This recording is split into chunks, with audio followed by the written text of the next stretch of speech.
The reason that you don't know, most people don't know, that coffee is grown in Hawaii or in the United States is because the coffee that's grown in the United States in Hawaii is usually sold locally. Welcome to the Daily Coffee Pro by Mapper Forward, friends. I'm your host, Lee Safar, and this is episode 3 of a 5-part series with just me. We are talking about my first coffee origin trip, and that was to the Kona region of Hawaii. Most people don't know that coffee is grown in the United States. There is a very interesting reason for this. And in today's episode, we're going to talk about the complicated market that is US grown coffee.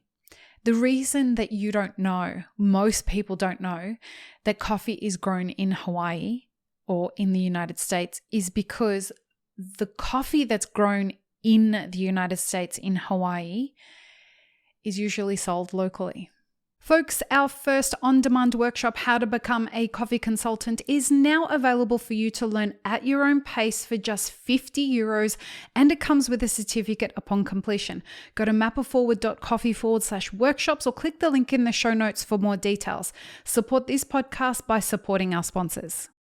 And if most of us who have had Kona coffee have visited Hawaii or been given a gift of it, and it's the shitty, super dark roasted stuff that's bought at the gift shop, either at the airport or at some second wave cafe close to the airport.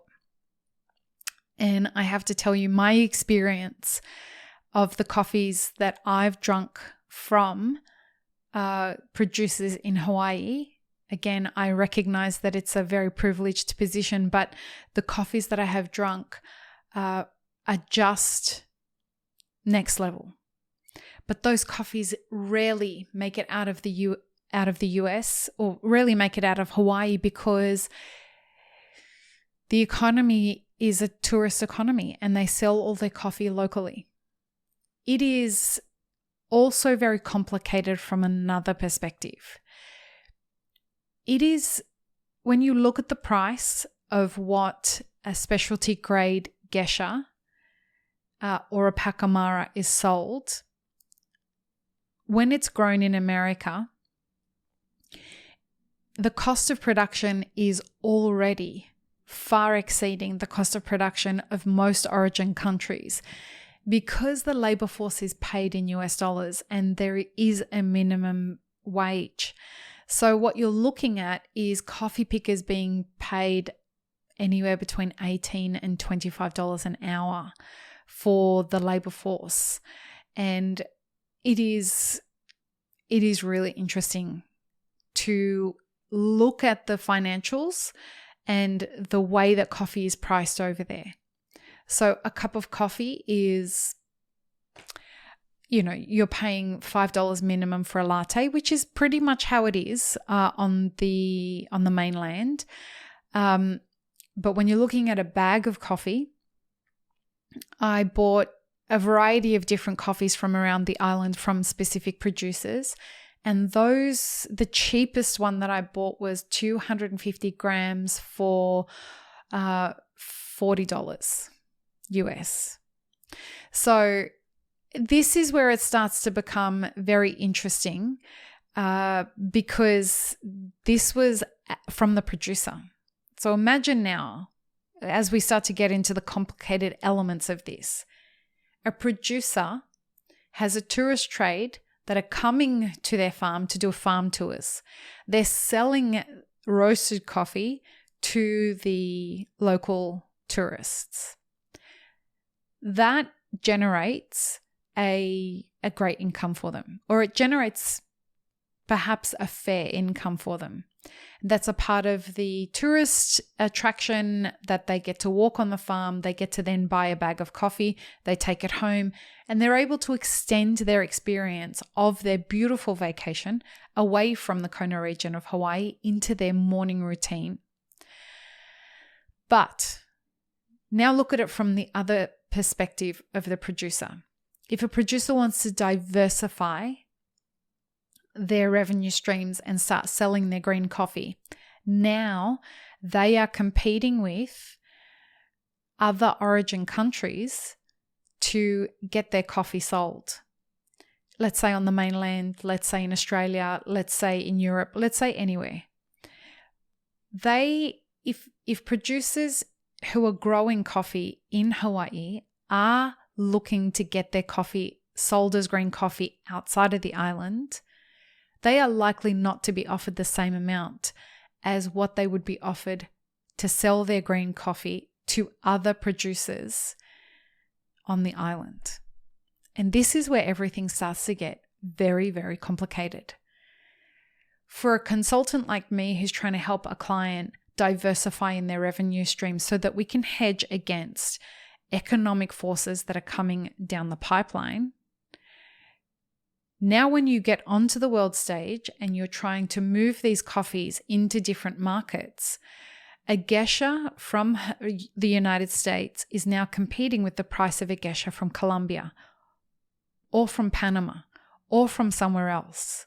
Guatemala, Costa Rica, Ethiopia, all of these countries have divine geishas. But the United States, because of its high wages that they're paying pickers and other labor forces on the farms, compared to those in other origin countries, find it very difficult to compete. Now, that origin is quite spoilt at the moment. They're spoilt because they really don't have a need. If everything remains as it is right now and as it has been for quite some time, they really don't have a need to look for buyers of their green coffee outside of the United States. But things are going to change. Tourists, as the cost of living crisis becomes more embedded in American culture and in cultures around the world, or in economies around the world, what you're going to start to see is that people are going to eventually slow down in their holidaying, and the tourist trade, in my opinion, is going to start slowing down. So what happens next? Do producers end up having to do they increase their prices? Do they end up needing to find other ways to sell their coffees? It all starts to get a little complicated. But the main thing that I want to point out in this episode is the complicated nature of the pricing structures for producers. And the United States grows coffee in California and it grows coffee in Hawaii. Both of those two states have amongst the highest minimum wage in the country. And the people who are picking coffee, the people who are processing coffee, everybody involved in that supply chain is getting paid US standards. It's illegal not to. And everywhere I witnessed, they have, on top of that fee, because of the labor shortage, they have to spend exorbitant amounts of money to secure visas and air tickets and housing, etc., for their seasonal pickers, which again, compared to other origin countries, is infinitely more expensive because you're paying at a different living standards. The minimum requirements for housing are dictated by agricultural departments, and there's laws about all of these things, and everyone complies. The penalties are just too much if you don't. So, you look at why more people don't know that coffee is grown in the United States and it's grown in Hawaii and it's this sublime standard of coffee. It's because they have created their own ecosystem for selling that coffee. I suspect that's going to change, and I'm going to cover that more in the next episode, because I do think that there are some interesting and perhaps dangerous times ahead for people who are not paying attention to what the economic pressures and forces are that are coming down the pipeline. So I hope you'll join me for that. Peace, love, and peanut butter. Have an amazing rest of your day.